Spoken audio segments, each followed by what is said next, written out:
এটি কাশিমবাজার ছোট রাজবাড়ি। আরেকটি রাজবাড়ি রয়েছে, সেটির নাম বড় রাজবাড়ি।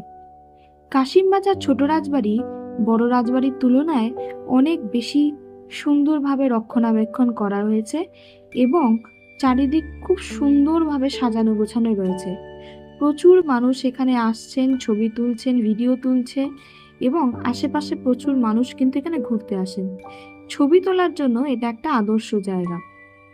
আর তার সাথে এই ভিতরে যখন আপনি ঢুকবেন, আপনাকে 50 টাকা প্রবেশ মূল্য দিয়ে ঢুকতে হবে জনপ্রতি, এবং ভিতরে কিছু জিনিস রয়েছে, সেই জিনিসগুলি ঐতিহাসিক তো বটেই, এবং তার সাথে তার ঐতিহাসিক গুরুত্বের সাথে কোন জিনিস কার ছিল বা কোন জিনিস কোন রাজার ছিল সেই সম্পর্কে আপনাকে তথ্য দেবে একজন গাইড।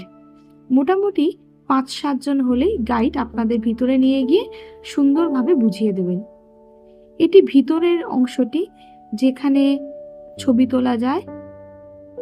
এই যে চারিদিকে এত সুন্দর একটা স্থাপত্য, এটা যেমন সুন্দরভাবে রক্ষণাবেক্ষণ করা হয়েছে তেমনি পরিষ্কার পরিচ্ছন্ন। প্রচুর মানুষ দেখলাম এখানে ভিডিও করছে বা নিজেদের প্রয়োজনে বিভিন্ন রকম ফটো তুলছে এরকম। এটি পিছনের অংশ, যেখান দিয়ে ঠাকুর দালান যেতে হয়। এই রাজবাড়িতে থাকার জন্য কিন্তু হোটেল রয়েছে। আপনাকে অনলাইনে বুকিং করলেই আপনি এখানে থাকতে পারবেন, তবে থাকার জন্য টাকাটা একটু বেশি। আমরা যেদিন গিয়েছিলাম সেদিন ছিল সরস্বতী পুজো, তাই এখানে মা সরস্বতীর বন্দনা হয়েছে এবং ভিতরে ঠাকুর দালানের অংশটি এত সুন্দর যে চোখ ধাঁধিয়ে যায়। রাজবাড়ির ঐতিহ্যবাহী দুর্গাপুজো কিন্তু ভীষণ বিখ্যাত।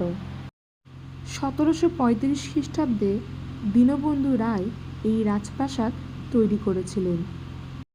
যাদের মনের বাসনা রয়েছে কোনো একটি দিন কোনো রাজবাড়িতে থাকার, তারা কিন্তু এই জায়গাতে থাকতে পারেন। অনলাইনে বুকিং করে এখানে থাকার সুব্যবস্থা রয়েছে। যাদের মনের সুপ্ত বাসনা যে একটা দিন রাজবাড়িতে কাটানোর, রাজ পরিবেশে থাকার ইচ্ছা, তারা অবশ্যই একবার এখানে আসতে পারেন অনলাইনে বুকিং করে।